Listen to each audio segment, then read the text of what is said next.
السلام علیکم ناظرین، پروگرام چائے کی پیالی میں خوش آمدید۔ میں ہوں آپ کی میزبان حورین تبسم اور میرے ساتھ موجود ہیں ڈاکٹر طارق ہاشمی صاحب۔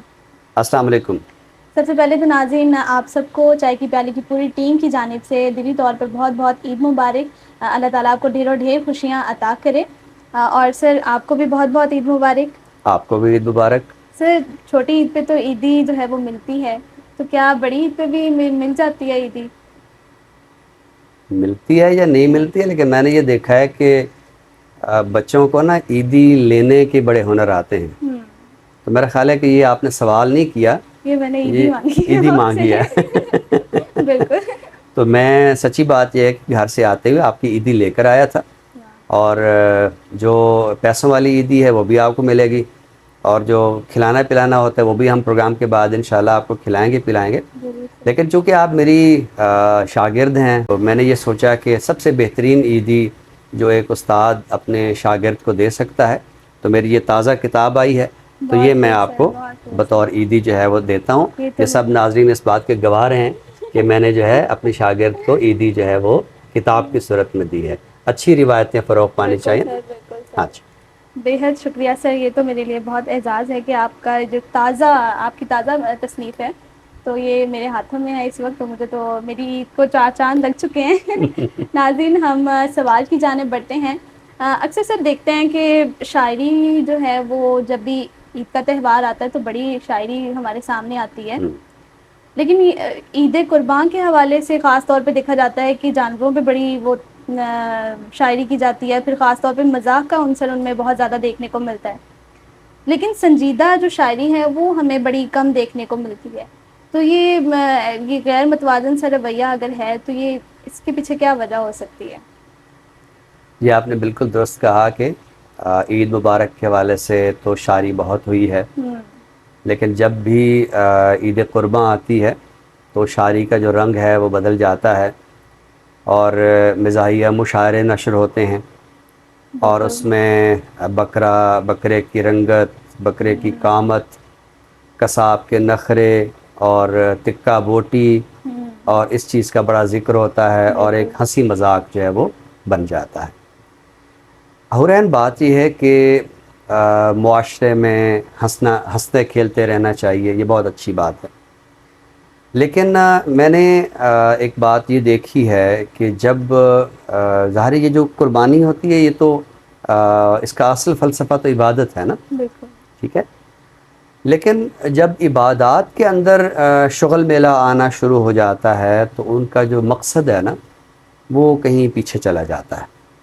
بعض سماجی مسائل بھی سامنے آتے ہیں، یعنی مثلا آج پروگرام کے لیے آتے ہوئے مجھے 3 گلیاں بدلنی پڑیں، اینیمل لاک ڈاؤن جو ہے وہ شروع ہو گیا۔ بالکل تو بات یہ ہے کہ تھوڑا سا ہمیں نا جو سماج کی سنجیدگی ہے اس کی طرف ہمیں توجہ دینی چاہیے، اور عید قرباں کے موقع پر جو معاشرتی قدریں ہیں، دیکھیں نا ہم بار بار کہتے ہیں ہماری مشرقی قدریں اور مشرقی اقدار، تو یہ مشرقی قدریں وہاں وہ کہاں چلی جاتی ہیں جب ہم راستہ جو ہے وہ بند کر لیتے ہیں، ٹھیک ہے۔ اچھا، یہ جو عید قرباں ہے اس پر جو شاعری ہوئی ہے مزاحیہ شاعری سے ہٹ کر، جو سنجیدہ شاعری ہے اس میں ہمارے شعراء نے یہ کوشش کی ہے کہ اس کا جو فلسفہ ہے کہ ہمیں ہمارے دل میں، ہمارے باطن میں جو ایثار کا جذبہ ہے وہ بیدار ہونا چاہیے۔ تو میں نے یہ دیکھا ہے کہ ہماری جو اردو نظم ہے اس میں اس جذبے پر بہت زیادہ توجہ کی گئی ہے، اور شعراء نے اس رسم کے حوالے سے جو ایک نمائش کا عنصر ہے یا جو ایک دوسروں پر مالی برتری ظاہر کرنے کا عنصر ہے اس پر بہت زیادہ طنز کیا ہے۔ اچھا، اب اس سے پہلے کہ میں اس طرح کے نظموں کی طرف آؤں، ایک تو مجھے مصحفی کا ایک بڑا دلچسپ شعر یاد آ رہا ہے۔ میں عجب یہ رسم دیکھی کہ بروز عید قرباں، میں عجب یہ رسم دیکھی کہ بروز عید قرباں، وہی ذبح بھی کرے ہے وہی لے ثواب الٹا۔ اچھا، یہ جو شعر ہے نا اس میں نے یہ دیکھا ہے کہ عید قرباں تو ایک ظاہری بات ہے، اس کے پیچھے جو ایک خاص طرح کا سیاسی فلسفہ ہے یا جو ایک اس وقت کے نوآبادیاتی حکمرانوں نے ظلم کیا، اچھا موسوی کی شاعری میں یہ بہت زیادہ ہے۔ بالکل تو ہم نے یہ دیکھا ہے کہ جو ہمارا مقتدر طبقہ ہے وہ ہمیں مارتا بھی ہے اور فائدے بھی وہی اٹھاتا ہے۔ تو یہ ایک عید قرباں کو جو ہے وہ ایک استعارے کے طور پر۔ اچھا اس کے بعد آپ دیکھیں تو اقبال کی شاعری میں اقبال یہ کہتے ہیں کہ نماز و روزہ و قربانی و حج، نماز و روزہ و قربانی و حج، یہ سب باقی ہے تو باقی نہیں ہے۔ اب سوال اٹھتا ہے نا کہ یہ تو باقی نہیں ہے، اس سے کیا مراد ہے؟ تو اس سے مراد وہی ہے کہ آپ نے ہر عبادت کرنی ہے اور آپ کرتے ہیں، لیکن اسے ایک رسم کے طور پر آپ کرتے ہیں۔ اس کی جو روح ہے، ٹھیک ہے، رہ گئی رسم اذاں روح بلالی نہ رہی۔ تو اب اذان کی جو رسم ہے وہ باقی ہے، جو بلالی روح ہے وہ باقی نہیں ہے۔ تو اس میں بھی اقبال جی کہہ رہے ہیں کہ آپ نماز بھی پڑھتے ہیں، آپ روزہ بھی رکھتے ہیں، آپ قربانی بھی کرتے ہیں، آپ حج بھی کرتے ہیں، تو یہ ساری رسمیں باقی ہیں، لیکن اس کے پیچھے جو فلسفہ ہے اس کو آپ نے بھلا دیا۔ وہ جو قربانی کا فلسفہ ہے، اثار کا فلسفہ ہے، دوسرے کی بھوک کا احساس ہے، یا جو اتحاد و اتفاق سے رہنے کا فلسفہ ہے، یا جو کسی ایک صف میں ایک ساتھ کھڑے ہونے کا فلسفہ ہے، تو وہ ہم نے بھلا دیا۔ تو جب آپ نے یہ سوال مجھ سے کیا تو میرے ذہن میں بھی ابتداً تو وہی مزاحیہ شاعری آئی، لیکن میں نے یہ دیکھا کہ ہمارے مزاحیہ شعراء بھی انہوں نے ایک عبادت کو مذاق بنا لیا ہے، اور یہ ایک بہت زیادہ خطرناک پہلو ہے۔ اچھا ایک ہمارے شاعر ہیں یوسف ظفر، ان کی ایک بڑی کیا کہتے ہیں ایسی نظم ہے جو بہت زیادہ غمزدہ کرتی ہے۔ ان کی نظم ہے تقلید ابراہیم۔ اب دیکھیں کہ حضرت ابراہیم نے جو ہے ان کے حوالے سے تو ایک اور فلسفہ ہے کہ انہوں نے اپنے بیٹے کی قربانی جو ہے وہ دینا چاہی، لیکن آپ دیکھیے کہ ہمارے معاشرے میں کتنے ایسے افراد ہیں جو اپنے بچوں کو یعنی تعلیم یا جو تفریح یا دیگر سہولتیں ہیں وہ تو کجا، جو بنیادی ضرورتیں ہیں، کپڑا خریدنا ہے، ان کو روٹی کھلانی ہے، تو وہ بنیادی ضرورتیں جو پوری نہیں کر پاتے۔ تو یوسف ظفر کی ایک نظم ہے تقلید ابراہیم، کہ جس میں انہوں نے عید قرباں کے تناظر میں ایک بڑی پرتاثیر نظم کہی ہے۔ تو اس میں یوسف ظفر کہتے ہیں مجھے منظور نہیں میری طرح تو بھی یہاں، مجھے منظور نہیں میری طرح تو بھی یہاں، عمر بھر مرتا رہے روتا رہے مرتا رہے، ذہن میری طرح پابند سلاسل ہو تیرا، تیری تخیل بھی مفلوج رہے عقل بھی خام، تیرے گالوں پہ بھنور پڑتے رہیں میری طرح، تیری آنکھوں کے اجالے سے ستارے ٹپکیں، آ میرے لاڈلے آ کہ تیرا مفلس باپ تیرے اس ریشمی حلقوم پہ خنجر رکھ دے، مسکرا بیٹے میرے لاڈلے میرے پیارے۔ ہاں تو انہوں نے اس جو قربانی کی رسم ہے اسے اس تناظر میں دیکھا ہے کہ ہمارے ہاں کتنے ماں باپ ایسے ہیں، آپ دیکھیے روزانہ خودکشیوں کے واقعے ہوتے ہیں، مائیں اپنے بچوں کے ساتھ جو ہے وہ نہر میں چھلانگ لگا دیتی ہیں، باپ جو ہے وہ بچوں کو ذبح کر کے تو ایک لکھ دیتے ہیں کہ ہم اپنے بچوں کو پال نہیں سکتے تھے۔ تو گزارش یہ ہے کہ یہ جو ایک موقع ہوتا ہے اس میں جو قربانی اور ایثار کا فلسفہ ہے اسے بہرحال اپنے سامنے رکھنا چاہیے۔ آپ اپنے ارد گرد یہ بھی دیکھیں کہ کتنے لوگ ایسے ہیں کہ جو مفلس ہیں، غریب ہیں، انہیں ہماری مدد درکار ہے۔ تو قربانی کے فلسفے کو سمجھے بغیر جب آپ یہ سارا کچھ کرتے ہیں تو پھر ایک رسم رہ جاتی ہے۔ اچھا یہ جو میں نے عرض کیا کہ قربانی کے فلسفے کو سامنے رکھے بغیر آپ عبادت کرتے ہیں تو پھر وہ عبادت کا مقصد جو وہ پورا نہیں ہوتا۔ تو اس حوالے سے مجھے ایک بڑی اچھی نظم ہے مجید امجد کی، یہ میں نے اپنے سامنے رکھی ہے۔ وہ کہتے ہیں ہزار جشن مسرت تیرے گلستاں میں، ہزار رنگ طرب تیرے روئے خنداں پر، جھکی ہے شوکت کونین تیرے قدموں میں، پڑا ہے سایہ تیرا اوج سر بلنداں پر۔ اب دیکھیں نا، مجید امجد اس خاص طبقے کی تصویر کشی کر رہے ہیں کہ جو ہمہ وقت ایک عشرت کی زندگی گزارتا ہے، اس کی زندگی میں کوئی دکھ نہیں ہے، کوئی مسئلہ نہیں ہے، اور اللہ تعالیٰ نے ان کو بڑی نعمتیں عطا کر رکھی ہیں۔ تیری حیات کا مسلک، تیرے عمل کا طریق، اساس اس کی ہے کیش وفا پسنداں پر، تجھے عزیز تو ہے سنت براہیمی، تیری چھری تو ہے حلقوم گوسف فنداں پر۔ تمہیں سنت ابراہیمی بہت عزیز ہے، تم چھری چلاتے ہو بھیڑوں پر، بکروں پر، دمبوں پر، کہ میں یہ قربانی کر رہا ہوں، اور ظاہر بھی یہی کرتے ہو کہ میں قربانی کر رہا ہوں، لیکن کیا حقیقی معنوں میں تمہارے سامنے قربانی کا فلسفہ ہے یا نہیں ہے؟ اور آخر شعر میں کہتے ہیں، مگر کبھی تجھے اس بات کا خیال آیا، تیری نگاہ نہیں درد منداں پر۔ تم نے کبھی ان لوگوں کو دیکھا ہی نہیں ہے کہ جن کی خاطر تم بڑا ڈھنڈورا پیٹتے ہو کہ میں نے اتنے بکروں کی قربانی کی ہے، میں نے اتنے بیل ذبح کیے ہیں، میں نے اتنی گائیں ذبح کی ہیں، میں نے اس دفعہ اتنے حصے شامل کیے ہیں۔ تو وہ جو آپ نے آغاز میں بات کی نا کہ مزاحیہ شاعری میں ایک مذاق سا بن جاتا ہے، تو یہ صرف مزاحیہ شاعری میں مذاق نہیں بنتا، ہم نے اس ساری عبادت کو ایک مشغلہ بنا لیا ہے۔ تو اس پر ہمیں بہرحال سوچنا چاہیے کہ گلیاں بند کرنے سے لے کر تو قربانی کے اس فلسفے کو بھلا دینے تک اس طرز عمل پر ہمیں غور کرنا چاہیے۔ آپ قربانی کرتے ہیں تو دل میں جو جذبہ ایثار ہے وہ بھی بیدار کریں، اگر وہ بیدار نہیں ہوتا تو پھر رہ گئی رسم اذاں روح بلالی نہ رہی۔ تو جب کسی جسم کے اندر سے روح نکل جاتی ہے تو وہ پھر مردہ ہوتا ہے، تو ایسے رسم بھی جو ہے وہ بھی اس کے اندر بھی زندگی جو ہے وہ نہیں رہتی ہے۔ بہت خوبصورت، ہمیشہ کی طرح آج عید کے موقع پہ بھی آپ نے بڑی فکر انگیز گفتگو کی ہے۔ ناظرین، پروگرام کی دوسری حصے کی جانب یعنی تخلیقی جانب بڑھتے ہیں۔ آج ہم بات کریں گے عامر عبداللہ کے حوالے سے، جنگ سے تعلق رکھتے ہیں، بہت اچھے شاعر ہیں۔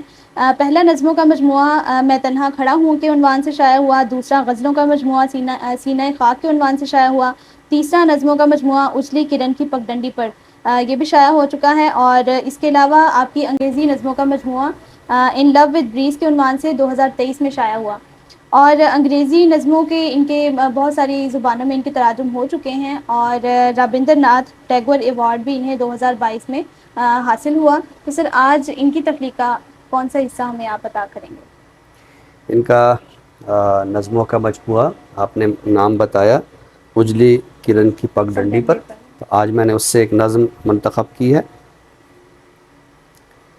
نظم کا عنوان ہے مجھے معلوم ہو۔ تو کیا کچھ بھی نہیں باقی؟ تو کیا اس شور کے عفریت نے سب کچھ نگل ڈالا؟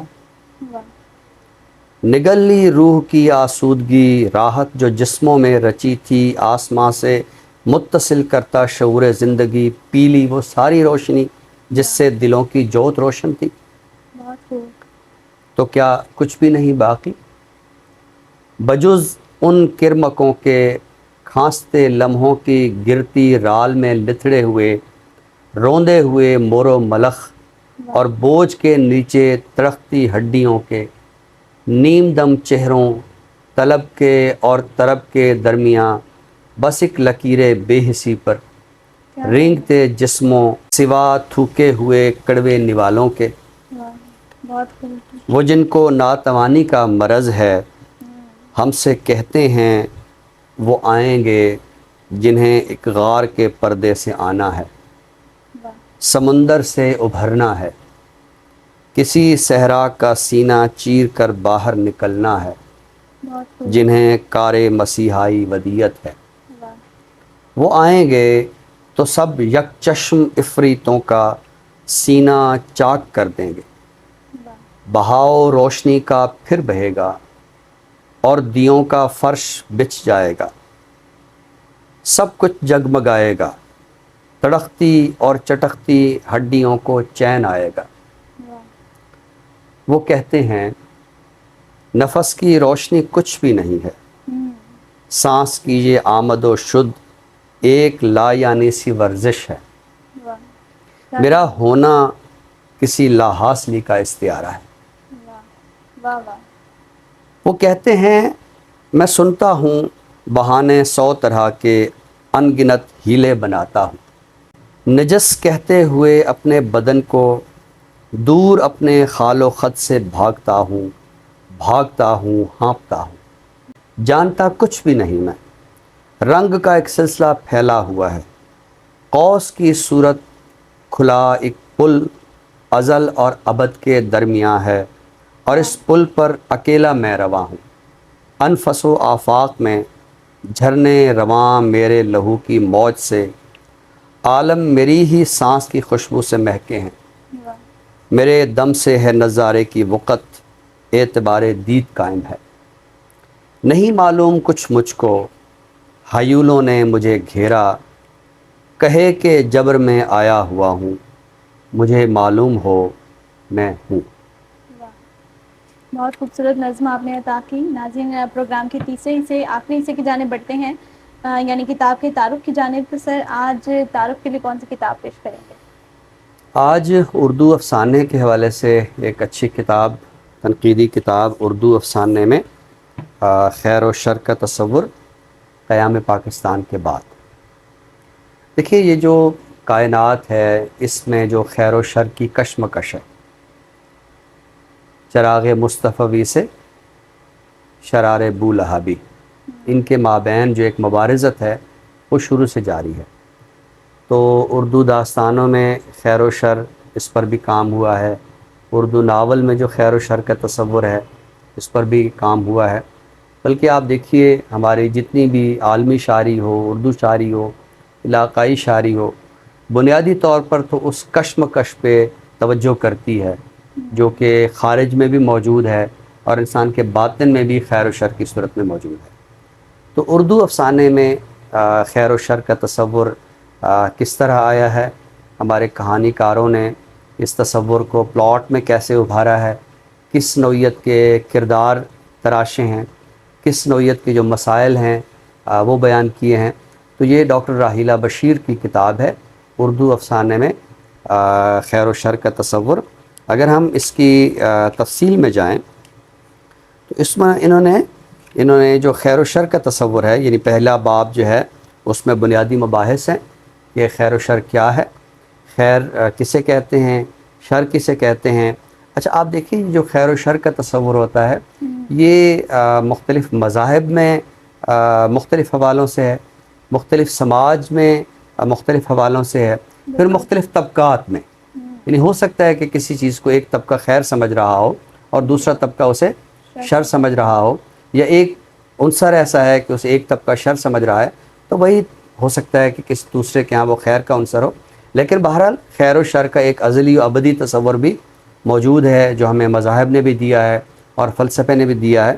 تو پہلا باب تصور خیر و شر ہے۔ اس کے بعد اردو افسانے میں خیر و شر پر تقسیم ہند کے اثرات۔ اب آپ دیکھیے نا کہ جب تقسیم ہند ہوئی تو اس میں جو شخص کسی کو قتل کر رہا تھا تو وہ اس تصور سے قتل کر رہا تھا کہ میں خیر پہ ہوں اور یہ شر پہ ہے، اور جو مقتول تھا وہ یہ سوچ رہا تھا کہ یہ شر کا استعارہ ہے، میں خیر پہ ہوں۔ تو ہر جگہ اس کا جو تصور تھا، منیر نیازی کی ایک بڑی اچھی نظم بھی ہے اپنے جو اس نے اپنے قاتل کے لیے کہی ہے، جس میں وہ کہتا ہے کہ مجھے تو نہیں پتا کہ کون درست ہے کون غلط ہے، لیکن یہ ایک زندہ حقیقت ہے کہ میں نے ایک وجود کو بھری بہار میں قتل کر دیا ہے۔ تو اس کے بعد اردو افسانے میں تصور خیر و شر سیاسی تناظر میں ہے۔ اس کے بعد اردو افسانے میں تصور خیر و شر جنگی تناظر میں ہے۔ تو فساد تو دو طبقات کے مابین ہوتا ہے، جنگ جو ہے وہ دو ممالک کے مابین ہوتی ہے، دو قبائل کے درمیان میں ہوتی ہے، اور ہر قبیلہ ہر ملک یہ سوچ رہا ہوتا ہے کہ میں خیر ہوں اور دوسرا شر ہے۔ تو اسی طرح بعض سماجی مسائل میں ہمارے عام انسانی رویوں میں بھی یہ بات پائی جاتی ہے کہ ہر بندہ یہ سمجھتا ہے کہ اس کائنات کا ہیرو اگر کوئی ہے تو وہ میں ہوں، اور ولن کوئی ہے تو وہ میرا مد مقابل شخص ہے. تو آخری باب جو 5واں ہے یہ اردو افسانے میں تصور خیر و شر اصلی تناظر میں. تو اردو افسانے سے دلچسپی رکھنے والے طالب علم، محققین اور عام قارئین جو اس زاویے سے اردو افسانے کو دیکھنا چاہتے ہیں کہ اردو افسانے میں خیر و شر کا تصور کس طرح آیا ہے، تو وہ یہ کتاب لازماً پڑھیں، اردو افسانے میں خیر و شر کا تصور، ڈاکٹر راحیلہ بشیر. بہت خوبصورت، ہمیشہ کی طرح ایک منفرد کتاب کا تعارف آپ نے پیش کیا. ناظرین، اسی کے ساتھ ہی آپ سے اجازت چاہوں گی، لیکن جاتے جاتے چائے کی پیالی کی پوری ٹیم کی جانب سے ایک دفعہ پھر عید مبارک. سر آپ کو بھی عید مبارک، اور آپ کا جو اتنا خوبصورت تحفہ آپ نے مجھے دیا ہے، اس کا بلکہ عیدی اور تحفہ مجھے اب سمجھ نہیں آ رہی میں کیا کہوں، لیکن اس کے لیے بہت بہت شکریہ. شکریہ کا لفظ چونکہ چھوٹا ہے، لیکن یہ میرے لیے کسی اعزاز سے کم نہیں ہے. نئے موضوعات کے ساتھ ناظرین انشاءاللہ دوبارہ آپ کی خدمت میں حاضر ہوں گے. تب تک کے لیے اپنی میزبان حرین تبسم اور ڈاکٹر طارق ہاشمی صاحب کو دیجیے اجازت. اللہ حافظ. اللہ حافظ.